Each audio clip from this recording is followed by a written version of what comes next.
नमस्कार दोस्तों। सबसे पहले तो आज मैं कंप्लीट इंग्लिश ग्रामर का पहला लेक्चर जो है आज मैं आप सभी के सामने लेकर के आ रहा हूँ। लेक्चर की शुरुआत करने से पहले आप सभी को श्री गणेशाय नमः। आप सभी मेरे प्यारे दोस्तों को नमस्कार और मेरे प्यारे बच्चों, आप सभी के लिए मैं जो है अभी जस्ट में हाल ही में गणित का बेसिक पार्ट 1 जो है मैंने रिलीज़ किया है। उसके बहुत सारे वीडियोस जो मेरा चैनल है DN क्लासेस उस पर अवेलेबल है। आप सभी अपने बेसिक मैथ्स को इम्प्रूव करने के लिए उन सभी वीडियोस को देखते रहिए। मैंने ऐसे सोचा क्यों ना थोड़ा हम जो इंग्लिश से रिलेटेड लोगों को बहुत समस्या रहती है इंग्लिश को पढ़ने में, इंग्लिश को बोलने में, तो मैं एक छोटा सा प्रयास कर रहा हूँ कि आप सभी तक इंग्लिश सब्जेक्ट को जितना ज़्यादा से ज़्यादा सरल तरीके से, इजी तरीके से, और आपको वो भाषा, वो लैंग्वेज और अच्छे से समझ में आए, इसके लिए मैं कुछ टिप्स भी आपको दूंगा। लेकिन ओवरऑल इंग्लिश ऐसा सब्जेक्ट है, इस सब्जेक्ट को सीखने के लिए जो सबसे इम्पॉर्टेंट चीज़ है वो मैं आपको एक स्टोरी के द्वारा बताता हूँ। अगर आपको वो स्टोरी समझ में आ गई तो आप, और उस स्टोरी का जो मॉरल है उसको आप अगर समझ लिए, देन आप ये समझिए कि आपके लिए इंग्लिश जो है, जैसे कि मैंने यहाँ पे लिखा है, अब अंग्रेजी होगा सबसे आसान। तो ये जो मैंने शब्द लिखा है अब अंग्रेजी होगा सबसे आसान, उसके लिए वो स्टोरी जो है बहुत ज़रूरी है। तो मैं आप सभी को एक छोटी सी स्टोरी बताना चाहूँगा, महाभारत से संबंधित है। एक बार हुआ ये कि माता कुंती ने अर्जुन और भीम को एक सजा दे दी। उन लोग आपस में झगड़ रहे थे, झगड़ने की वजह से उनको जो है माता कुंती ने दोनों बच्चों को एक अंधेरे कमरे में ले जा कर के बंद कर दिया, परेशान होकर। हमेशा लड़ाई झगड़ा करते रहते थे। तो जब वो अंधेरे कमरे में जाकर के बंद हो गए, काफ़ी समय बीत गया, उनका हाल चाल पूछने कोई नहीं आया। अब जैसे कि आप सभी को पता है कि भीम जो है खाना बहुत खाते थे, उनको खाना बहुत पसंद था और वो भूख अपनी बर्दाश्त नहीं कर सकते थे। तो अपनी भूख नहीं बर्दाश्त कर सकते थे तो इसके लिए उनको भूख लगी, तो यहाँ वहाँ चारों तरफ वो क्या हुए, खाना ढूंढने लगे। अर्जुन चुपचाप बैठे हैं, देख रहे हैं। अब आप ये समझ लीजिए कि कमरा बहुत ज़्यादा अंधेरा था, उसमें मतलब प्रकाश की एक किरण भी नहीं थी। हुआ ये कि थोड़ी ही दूर पर कहीं चूहे का छोटा सा बिल था, होल था। अब वहाँ पर जो है कुछ चूहे ने कहीं से कुछ मिठाइयाँ, कुछ चीज़ें छुपा करके ला के रखे हुए थे अपने खाने के लिए। अब उसकी जो सुगंध है जब उस कमरे में फैली तो भीम के नाक तक गई, और भीम को उसका जब स्मेल मिला, उसका जब सुगंध उनको महसूस हुआ, तो वो तुरंत उस जो चूहे का छिद्र था, जो चूहे का होल था, उसकी तरफ आकर्षित हुए, उस तरफ गए।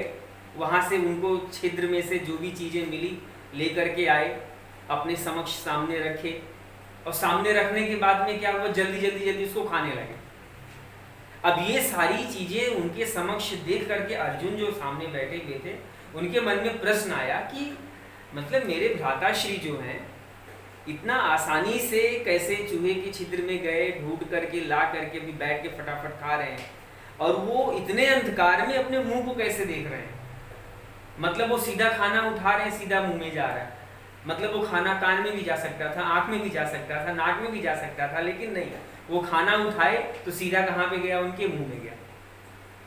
तो इस तरह से जब उनके मन में ये प्रश्न उनके सामने उन्होंने रखा, अर्जुन ने जब भीम के सामने रखा कि भ्राताश्री आप जो है ऐसे कैसे, मतलब इतने अंधकार कमरे में जहाँ पे प्रकाश की एक छोटी सी लौ भी नहीं है, आप ऐसी सिचुएशन में आप इतने जल्दी खाना कैसे खा रहे हैं, आखिर इसके पीछे रहस्य क्या है। तो भीम ने बहुत ही नम्रता के साथ एक लाइन बोला, एक शब्द बोला, एक वाक्य बोला उन्होंने कि अभ्यास अर्जुन अभ्यास, कि मैंने इस खाना खाने की बहुत अभ्यास करी है। तुम मुझे पानी में दो, हवा में दो, कहीं भी दो, लेकिन मैं खाना अगर उठाऊंगा तो सीधा मेरे पेट में जाएगा। तो इसके लिए मैंने बहुत अभ्यास किया हुआ है, बहुत प्रैक्टिस किया हुआ है मैंने। तब अर्जुन का दिमाग बहुत अर्जुन को मतलब वो बात बहुत घर कर गई, अर्जुन को ये बात बहुत अच्छे से घर कर गई। तब उनको ये बातें समझ में आई कि अभ्यास एक्चुअली ये जो शब्द है, जो प्रैक्टिस, अभ्यास जो शब्द है, इसके पीछे कहीं ना कहीं बहुत बड़ा गूढ़ रहस्य है।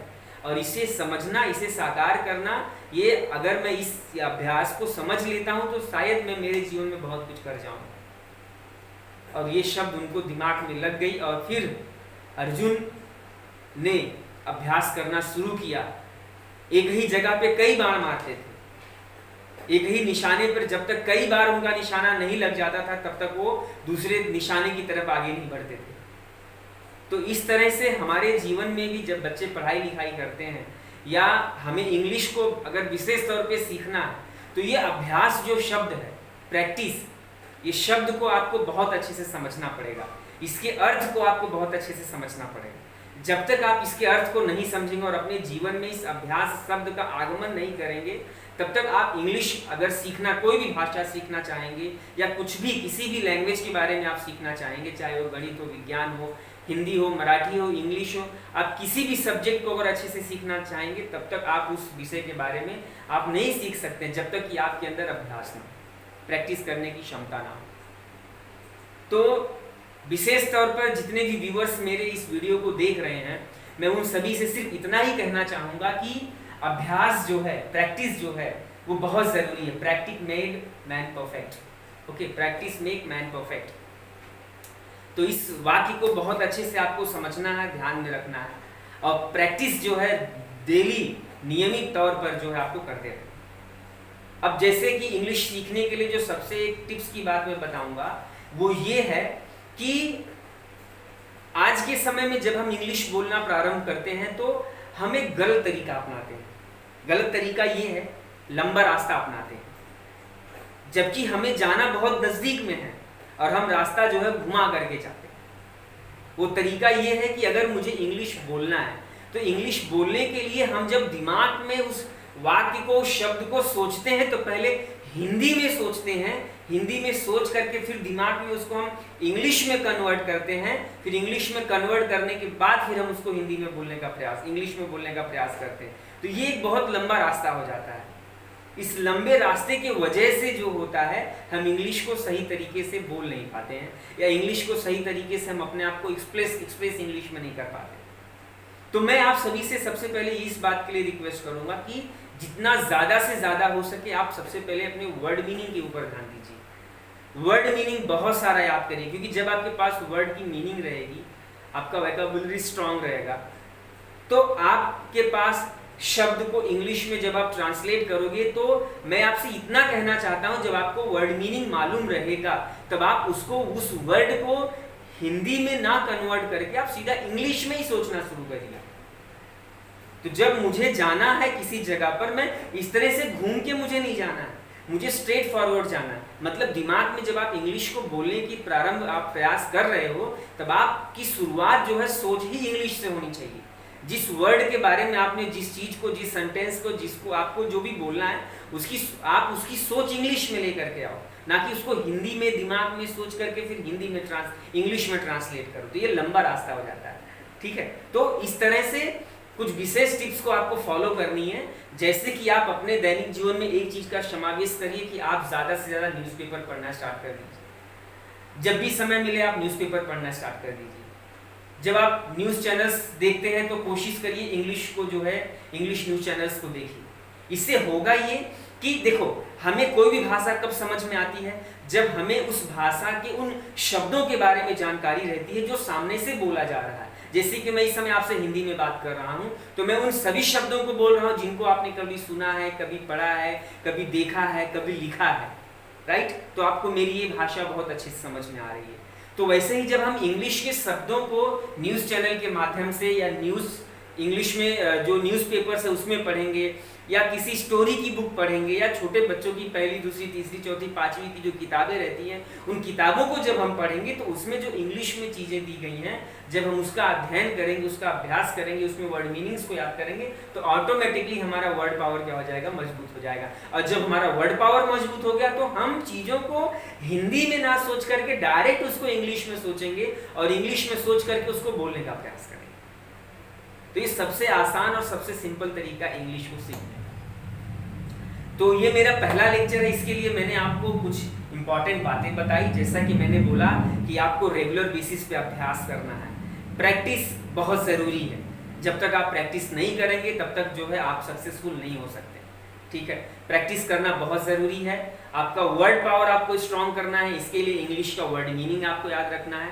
सिर्फ हमें इंग्लिश सीखना है, 10 लोगों को हम बोलेंगे मुझे इंग्लिश सीखना है, इंग्लिश सीखना है, इंग्लिश सीखना, नहीं आएगा जब तक कि हम खुद उस चीज़ को हल करने के लिए, उस समस्या को हल करने के लिए समाधान नहीं ढूंढेंगे। उस किताब को लेकर के, न्यूज़पेपर्स को लेकर के मैं आपको एक बहुत इंपॉर्टेंट बात बताता हूँ कि जब मैं खुद प्रारंभिक समय में जब इंग्लिश को सीखने का प्रयास करता था तो मुझे किसी ने, मेरे शिक्षक ने कहा बेटा एक काम किया करो आप ना, जब आप रास्ते पे चला करो जितने आपको बोर्ड दिखते हैं, हिंदी में दिखते हैं तो मत पढ़ो, इंग्लिश में जैसे बोर्ड दिखा आप तुरंत उसको पढ़ने का प्रयास करो। तो मैं अपनी शिक्षा के प्रारंभिक दौर में जो भी मुझे रास्ते पर बोर्ड दिखते थे, या जैसे उन्होंने और एक बात बोला, अगर आप कहीं दुकान पे गए, किसी ने आपको नमकीन दिया, अगर कागज इंग्लिश में है तो इमीडिएटली उसको पढ़ना स्टार्ट कर दो। भले आपको गलत, लेकिन बोल बोल के पढ़ो, आपका प्रोनाउंसिएशन मजबूत होगा। आपको उसमें जो वर्ड मिलते हैं उस वर्ड को कहीं लिख के रखो, फिर उसको वर्ड मीनिंग में ढूंढो, इस वर्ड का, अक्षर का मीनिंग क्या है। ऐसे बहुत से प्रयास जो है मेरे प्रारंभिक जीवन में ऐसे मेरे गुरुओं ने मुझे बताया, और मैंने अपने हिसाब से उन सभी लोगों की बातों को समझा, और थोड़ा सा मैंने अपने जीवन में उन सभी लोगों को जो भी उनके द्वारा दिए गए तरीके थे उसको अपनाया, और बहुत हद तक मैंने अपने आप का जो इंग्लिश सब्जेक्ट का जो नॉलेज है अपने सुधारने का प्रयास किया, काफ़ी हद तक सुधरा भी। और इसलिए मैं आप सभी के समक्ष आज यहाँ पर आपको इंग्लिश का जो है टॉपिक पढ़ाने के लिए उपस्थित हुआ हूँ। मैं उन सभी गुरुओं को सादर प्रणाम करता हूँ जिन्होंने मेरे जीवन को परिवर्तन करने के लिए अपना अमूल्य शब्दों को मेरे समक्ष रखा और मुझे उन चीज़ों को करने के लिए प्रेरणा दी। उसके लिए मैं उन सभी को सादर नमस्कार करता हूँ। और आज मैं इस इंग्लिश का जो कंप्लीट इंग्लिश ग्रामर है, इसका बेसिक्स से मैं आप सभी समक्ष अपना इंग्लिश ग्रामर लेकर के आने वाला हूँ। आप सभी रेगुलर बेसिस पे मेरे इन वीडियोस को देखते रहिए। मैंने जो स्टोरी बताई उसके मॉरल को समझिए। इंग्लिश से डरना नहीं है, बहुत इजी सब्जेक्ट है, बहुत आसान भाषा है। सबसे इम्पॉर्टेंट चीज़ एक ही है कि आपका वर्ड मीनिंग की तरफ रुझान बहुत ज़्यादा होना चाहिए। जितना ज़्यादा आप वर्ड मीनिंग याद करोगे उतना ज़्यादा अच्छे तरीके से आप इस सब्जेक्ट को सीख सकोगे। ठीक है। दूसरी बात, एक चीज़ और लास्ट में कहना चाहूँगा कि मैं अपने वीडियो के हमेशा लास्ट में आपको कुछ वर्ब दूंगा जो first form, second form, third form में रहेंगे और उसका हिंदी में मीनिंग दूंगा। उसे भी आप रेगुलर बेसिस पे उसको समझते रहिए, पढ़ते रहिएगा। और वर्ड मीनिंग को विशेष तौर पे ध्यान में रख करके न्यूज़पेपर्स को आप पढ़ते रहिए, टीवी न्यूज़ चैनल्स में इंग्लिश को देखते रहिए। हाँ, आपके घर में जो छोटे बच्चे हैं या जो भी हैं उनकी जो फर्स्ट, सेकेंड, थर्ड की किताबें उसको निकाल के पढ़ते रहिए। ठीक है। तो ऐसे बहुत सी चीज़ें हैं और भी आने वाले वीडियोज़ में मैं आपको बताने वाला हूँ। तो अब मैं जो है मेरा इंग्लिश का जो टॉपिक है उसका मैं शुरुआत करूँगा। ठीक है। तो मैं अब मेरे आगे अपने टॉपिक की तरफ मैं बढ़ता हूँ।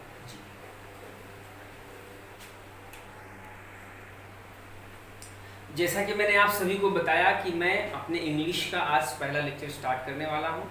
तो सबसे पहले हम इंग्लिश की शुरुआत कहाँ से हुई है वहाँ से हम स्टार्ट करेंगे, उसके बारे में थोड़े से कुछ कंसेप्ट हम समझते हैं। ओके। तो जैसे कि मैंने यहाँ पे लिखा है, इंग्लिश की शुरुआत जो है कैपिटल A to Z, मतलब ऐसे इंग्लिश भाषा में ऐसे 26 अक्षर हैं जिनको हम शब्द कहते हैं, राइट।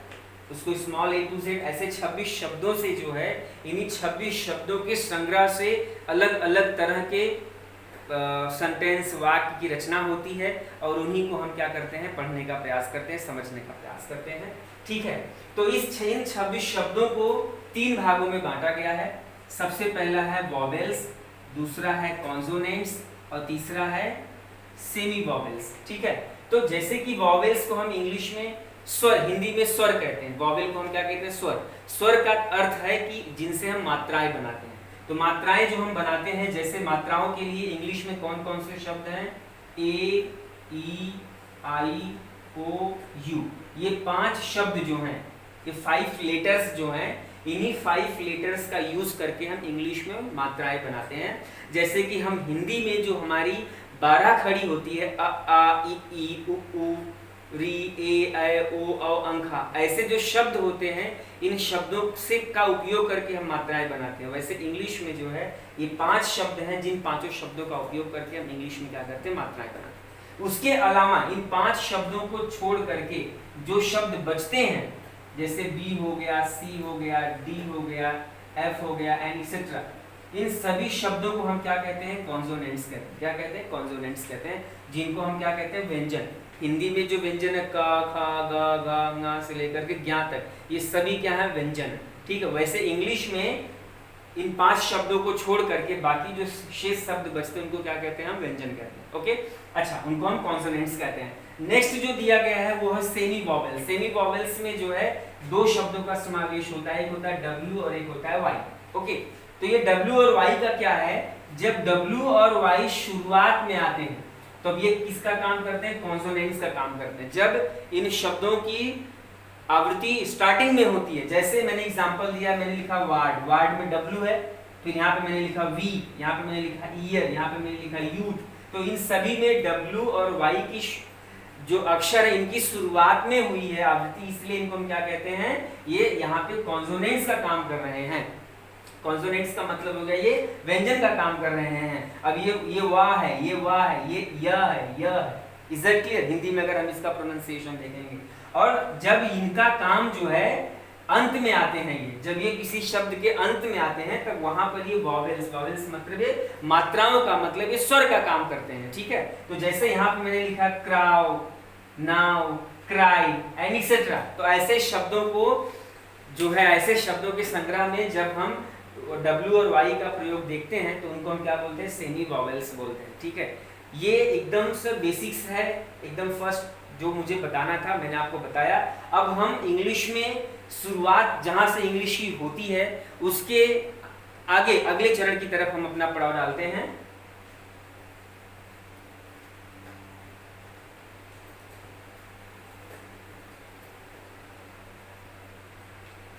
अगला जो है वो है मेरा parts of speech. Parts of speech जिसको हम लोग बोलते हैं शब्द भेद, जिसको हम लोग क्या बोलते हैं, शब्द भेद। आपको मैं एक चीज बताता हूं कि ये इंग्लिश ग्रामर की रीढ़ की हड्डी है, आप ये समझिएगा। जिनको पार्ट्स ऑफ स्पीच समझ में नहीं आता उनको इंग्लिश समझ में नहीं आएगा। ये नाम ही बताता है पार्ट्स ऑफ स्पीच का मतलब क्या हुआ, शब्द के भेद का मतलब क्या हुआ। हम अपने दैनिक जीवन में इंग्लिश सब्जेक्ट में जिन शब्दों का उपयोग करके कोई भी सेंटेंस हम बोलते हैं, जैसे Ram is going to home, Ravi is going to school, तो रवि क्या है, इज क्या है, गोइंग क्या है, स्कूल क्या है, ये है एक एक शब्दों के बारे में, वो शब्द क्या है उनकी जानकारी हमें यहाँ से मिलने वाली है। जब हम इनके बारे में समझ लेंगे, पार्ट्स ऑफ स्पीच के बारे में समझ लेंगे, तो हमारे लिए इंग्लिश क्या हो जाएगी, बहुत आसान हो जाएगी। तो इंग्लिश भाषा में ऐसे 8 पार्ट्स ऑफ स्पीच हैं। देयर आर, मतलब इनके टाइप्स जो हैं, there are 8 types of parts of speech. Okay, ऐसे 8 प्रकार के पार्ट्स ऑफ स्पीच हैं और इनको हम एक एक करके 1 बाय 1 करके आज हम क्या करने वाले हैं, समझने का प्रयास करने वाले हैं। जैसे सबसे पहला है नाउन, दूसरा है प्रोनाउन, तीसरा है नाउन प्रोनाउन वर्ब, चौथा है एडवर्ब, पांचवा है एडजेक्टिव, छठवां है प्रीपोजिशन, सातवां है कंजक्शन, आठवां है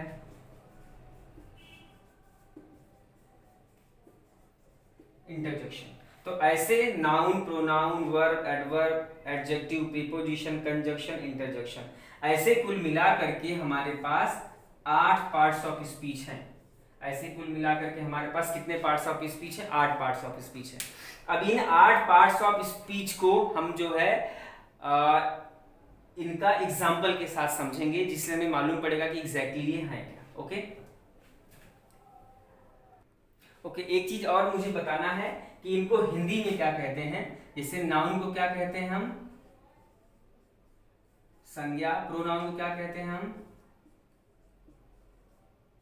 सर्वनाम। वर्ब को क्या कहते हैं हम? क्रिया। एडवर्ब को क्या कहते हैं हम? क्रिया विशेषण। एडजेक्टिव को क्या कहते हैं हम? विशेषण। प्रीपोजिशन को क्या कहते हैं हम?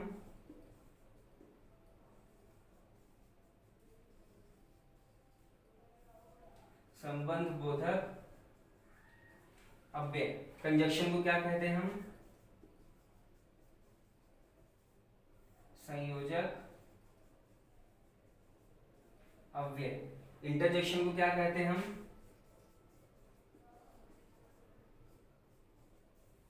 विस्मयादि बोधक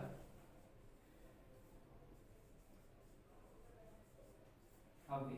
इनको क्या कहते हैं हम? विस्मयादि बोधक अव्यय। संज्ञा, सर्वनाम, क्रिया, क्रिया विशेषण, विशेषण, संबंध बोधक अव्यय, संयोजक अव्यय और विस्मयादि बोधक अव्यय। तो इस तरह से ये जो 8 पार्ट्स ऑफ स्पीच हैं, ये जो मेरे शब्द के भेद हैं, मैं इन सभी शब्द के भेदों को आज समझाने वाला हूं आपको।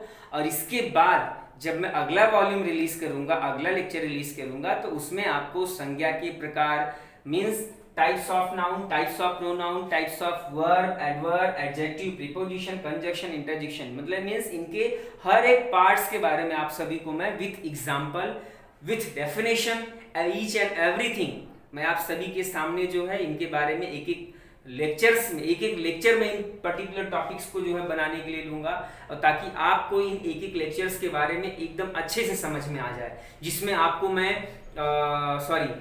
प्लूरल्स, नंबर क्या है, नंबर क्या है, जेंडर क्या है, ये सारी चीजें भी बताने वाला हूँ। ठीक है, तो उन सभी को मैं एक एक लेक्चर लेकर के आपको ऐसे समझाने का प्रयास करूंगा कि ताकि आपकी जो इंग्लिश की समस्या है धीरे धीरे करके क्या हो जाए, खत्म हो जाए। और जो वर्ब है वेरी इंपॉर्टेंट है, इंपॉर्टेंट तो सारे के सारे हैं, हम हर एक के बारे में समझेंगे। ठीक है, तो अभी हम आगे बढ़ते हैं और आज मैं आप सभी लोगों को जो है इनके बारे में शॉर्टकट में फटाफट इनका एक्चुअली मीनिंग क्या है, इन सब के बारे में आपको समझा करके फिर जब नेक्स्ट वॉल्यूम में रिलीज करूंगा तो उनके टाइप्स के बारे में आप सभी को मैं बताने वाला हूं।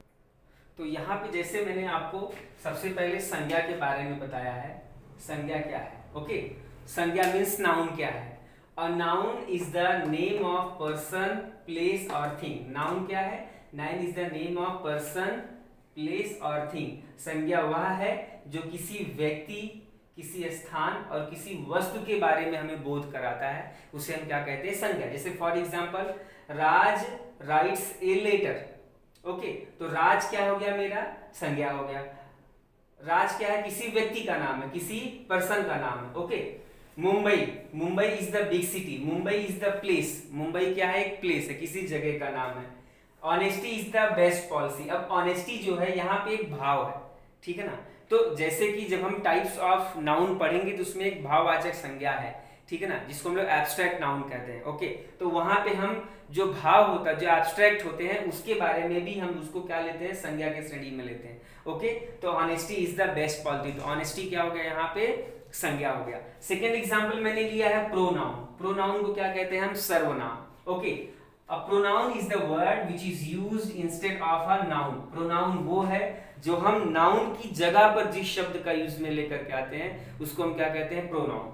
संज्ञा की जगह प्रयुक्त होने वाले शब्द को हम क्या कहते हैं? सर्वनाम। अब सर्वनाम के कुछ एग्जांपल्स मैंने लिखे, जैसे we, she, they, you, he, it, ये सारे के सारे क्या है? प्रोनाउंस है। अब जैसे मैंने यहाँ पे एग्जांपल के तौर पे जैसे मैंने लिखा ही का भी मतलब हुआ होता है, शी का भी मतलब हुआ होता है, बट ही का प्रयोग हम मेल के लिए करते हैं, शी का प्रयोग हम किसके लिए करते हैं? फीमेल के लिए करते हैं। ओके तो Rakesh is a good boy, तो राकेश की जगह पे अगर मैं लिखता हूं he is a good boy, तो राकेश की जगह पे मैं क्या यूज कर सकता हूं, ही यूज कर सकता हूं। Reena is a girl, she is a girl, तो यहाँ पे दोनों को अगर देखेंगे तो रीना की जगह पे मैंने क्या लिख दिया, शी लिख दिया। और इसके बारे में बहुत सारे एग्जांपल्स हम लोग जब पार्ट्स ऑफ प्रोनाउन में सिखाऊंगा तो वहां पे हम लोग इसके बारे में सीखेंगे। अगला जो है मेरा वो वर्ब है। अब हम सभी जो है वर्ब की तरफ बढ़ते हैं, वर्ब के बारे में समझ। ओके तो आगे का जो है वो है वर्ब। वर्ब क्या है? A verb is a word used to say something about some person, place or things। Verb ऐसा वर्ड है जो किसी प्लेस, पर्सन और थिंग्स के बारे में क्या करता है, हमें बताता है। क्रिया उस शब्द को कहते हैं जो किसी को कुछ करने या कुछ होने का हमें क्या करता है, बोध कराता है। तो जैसे मेरा किसी प्लेस का नाम है, किसी वस्तु का नाम है या किसी व्यक्ति का नाम है, उसके द्वारा जो कर्म किया जा रहा है वही मेरी क्या होती है, क्रिया होती है। ओके जैसे मैंने लिखा है ही जो मेरा सब्जेक्ट है, ही राइट्स ए लेटर, तो ही का क्या कर्म, क्या क्रिया है, ही का वो राइट करता है, लिख रहा है इस समय। He is going to market, तो अब यहाँ पे जो गोइंग है, गोइंग क्या है, मेरा वर्ब है। आई वॉक, मैं क्या कर रहा हूँ, चल रहा हूँ, आई वॉक, तो यहाँ पे राइट, गो एंड वॉक ये क्या है, वर्ब है।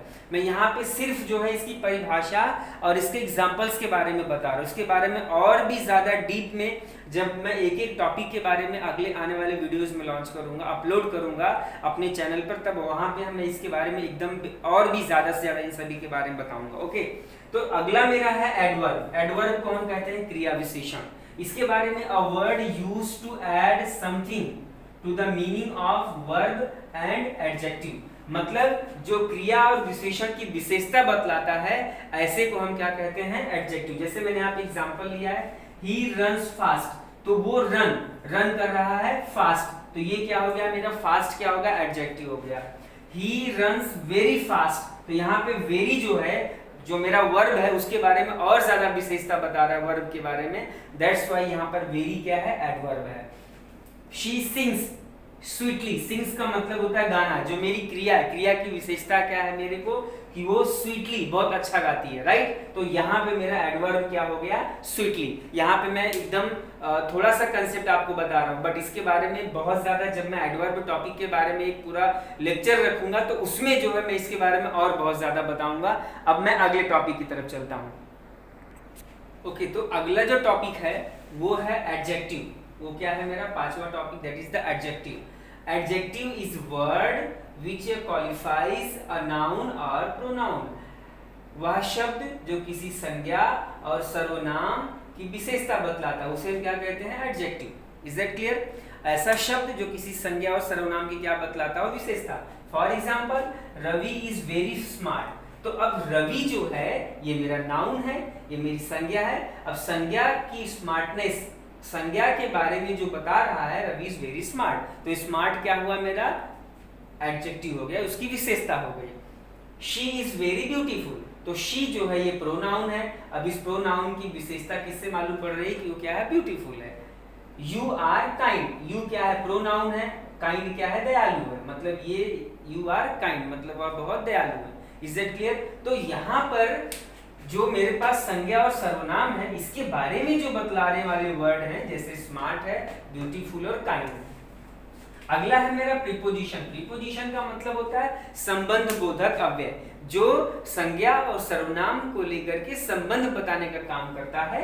जैसे अ preposition shows the relation of one word with another in the sentence, मतलब जो रिलेशन बताता है किसका, संज्ञा और सर्वनाम के, संज्ञा और सर्वनाम का एक वर्ड से दूसरे वर्ड के लिए, वह शब्द प्रीपोजिशन वह शब्द है जो किसी संज्ञा या सर्वनाम का संबंध वाक्य के अन्य शब्दों से बतलाता है। जैसे pen is on the table, तो ये मेरा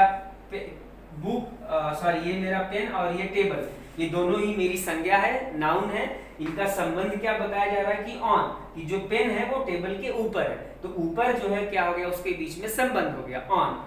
a bird was flying over my head, तो जो बर्ड है वो फ्लाई कर रही है ओवर माय हेड, तो ओवर क्या हो गया मेरा यहाँ पे प्रीपोजिशन हो गया। ऐसे ही इन, ऑन, एट, ऐसे और भी बहुत सारे प्रीपोजिशंस हैं जिनके बारे में इस प्रीपोजिशन चैप्टर में हम और ज्यादा डीप में पढ़ेंगे। यहाँ पे जस्ट हम सिर्फ उनकी डेफिनेशन और उनके एग्जाम्पल के बारे में पढ़ रहे हैं। अब हम हमारा जो 7वां टॉपिक है, 7वें टॉपिक की तरफ चलते हैं। तो अगला जो टॉपिक है वो है कंजंक्शन। अगला टॉपिक है वो है कंजंक्शन, जिसको हम कहते हैं संयोजक अव्यय। ओके, तो ये क्या करता है, दो सेंटेंस को जोड़ने वाले ऐसे जो शब्द होते हैं उनको हम कंजंक्शन कहते हैं।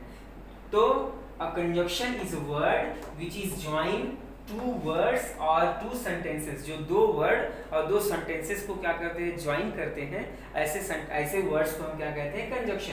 कंजंक्शन वह शब्द है जो दो शब्दों अथवा दो वाक्यों को क्या करता है, जोड़ता है। जैसे एंड, और, not only but also, as soon as, ऐसे और भी बहुत सारे शब्द हैं जो क्या करते हैं, वाक्य को या फिर दो शब्दों को क्या करते हैं, जोड़ते हैं।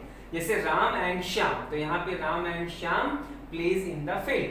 Not only Ram but also Shyam plays in the field. जैसे अगला एग्जांपल दिया है डू और डाई, तो डू और डाई में यहाँ पे जो और शब्द है ये क्या है, मेरा कंजंक्शन है। ओके, अगला जो है इंटरजेक्शन। इंटरजेक्शन का मतलब होता है विस्मयादिबोधक अव्यय, मतलब ऐसे शब्द जो अचानक हमारे हृदय की भावना के बारे में बताते हैं। जैसे an interjection express some sudden feelings of my heart, जो मेरे हृदय की भावना, हृदय की भावनाएं क्या होती हैं, हृदय में हर्ष होता है, खुशी होती है, शोक होता है, घृणा होती है, प्रशंसा होती है, आश्चर्य होती है आदि जैसे मनोभाव को जो हमारा हृदय व्यक्त करता है, ऐसे शब्दों को हम क्या कहते हैं, इंटरजेक्शन या फिर विस्मयादिबोधक अव्यय कहते हैं। तो इसके लिए जैसे मैंने लिखा अलास, अलास मतलब होता है हाय रे, ओह ऐ, ये ऐसा, हर्ष चुप चुप, हुर्रा वाह वाह। तो ऐसे बहुत से शब्द हैं जब हमें चोट लगती है, हम खुश होते हैं, हम किसी की प्रशंसा करते हैं, हम आश्चर्यचकित होकर के किन्हीं चीज़ों को देखते हैं। और इसमें खासियत होती है कि इस शब्द के लास्ट में एक्सक्लेमेशन मार्क जो होता है ये रहना बहुत ज़रूरी होता है। तो इसे हम क्या कहते हैं, इंटरजेक्शन। जैसा कि मैंने अभी आपको प्रीपोजिशन, पार्ट्स ऑफ स्पीच के 8 टॉपिक के बारे में बताया, noun, pronoun, verb, adverb, conjunction, interjection, preposition और सॉरी एक एडजेक्टिव मैंने बीच में छोड़ दिया। तो ऐसे करके मैंने पूरे 8 टॉपिक्स के बारे में आप सभी को मैंने बताया।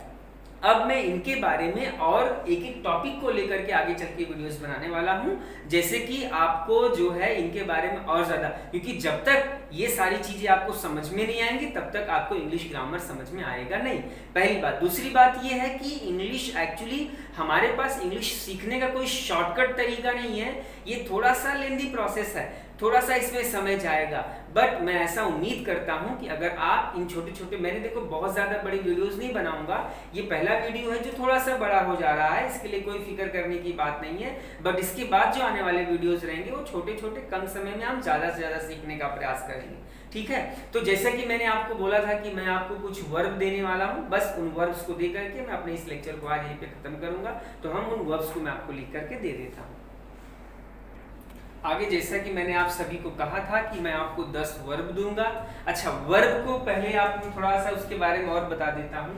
वर्ब को मैंने 3 ग्रुप में बांटा हुआ है, ग्रुप ए, ग्रुप बी और ग्रुप सी। अभी जो है मैं आपको फिलहाल ग्रुप ए के वर्ब के बारे में बता रहा हूँ, इसलिए धीरे धीरे group A, group B, group C जब मैं पूरा आपको बता दूंगा तो आपको ऑटोमेटिकली ये समझ में आ जाएगा कि तीनों में डिफरेंस क्या है। ओके, अब जैसे ग्रुप ए में मैंने जो है 10 वर्ब आपको लिख के यहाँ पर पे दिए हुए हैं। जैसे अराइज, अराइज मतलब होता है उसका हिंदी में अर्थ है उठना, arose and arisen, I is am है हूँ, वाज एंड बी। अच्छा, मैंने यहाँ पे लिखा है ये वर्ब का फर्स्ट फॉर्म है, ये वर्ब का सेकंड फॉर्म है, ये वर्ब का थर्ड फॉर्म है। Okay, first form, second form है, V1 मतलब first form, second form, third form. तो ये पास्ट हो गया, प्रेजेंट, पास्ट और पास्ट पार्टिसिपल, ऐसे 3 पार्ट में इसको जो है डिवाइड किया गया। ये प्रेजेंट है, ये पास्ट है और ये पास्ट पार्टिसिपल है। फर्स्ट फॉर्म, सेकंड फॉर्म है, थर्ड फॉर्म। आर है, वेयर एंड बीइंग। अबाइड मतलब होता है रहना, अबोर्ड अबोर्ड। अवेक मतलब होता है जागना, awoke and awoken. Okay, awoke and awoken. उसके बाद में दिया बियर मतलब जन्म लेना, बियर बोर्न एंड बॉर्न।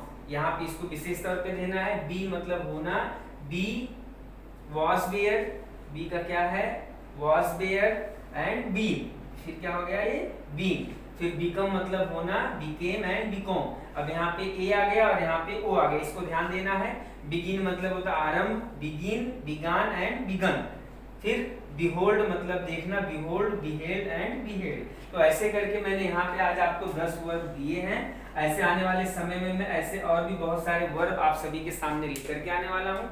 ये जस्ट क्या करना है, हमें इसका हिंदी में मीनिंग याद रखना है, क्योंकि इंग्लिश बोलने के लिए विशेष तौर पे हमें वर्ब के बारे में इंफॉर्मेशन होनी बहुत जरूरी है। ठीक है, तो वर्ब के बारे में हम और भी बहुत सारा, और आने वाले समय में मैं एक एक टॉपिक लेकर के बहुत ही रोचक ढंग से, बहुत ही रोमांचक तरीके से आप सभी को मैं एक एक पार्ट्स ऑफ स्पीच को भी आगे चल के एक टॉपिक बनाने वाला हूँ। छोटे छोटे टॉपिक्स बनाऊंगा जिससे आपको कम समय में ज़्यादा से ज़्यादा समझने को मौका मिले।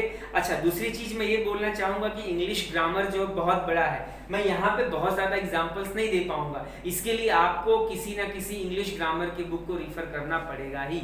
ठीक है, तो ये आपको विशेष तौर पे ध्यान देना है। ज़्यादा से ज़्यादा आप एक कोई अच्छी से मार्केट में इंग्लिश ग्रामर की बुक अवेलेबल हो, उस ग्रामर को लीजिए। बाकी मैं समझा रहा हूँ, उस समझ के तरीके से आप इंग्लिश ग्रामर के बारे में और ज़्यादा समझने का प्रयास करिए। ठीक है, तो इसी के साथ में मैं आज के अपने इस वीडियो को यहीं पे ख़त्म करता हूँ। मुझे उम्मीद है कि आपको ये वीडियो पसंद आएगा। अगर आपको पसंद आए तो मेरे चैनल को जल्दी जल्दी सब्सक्राइब करिए, लाइक करिए, कमेंट करिए। Wish you all the best.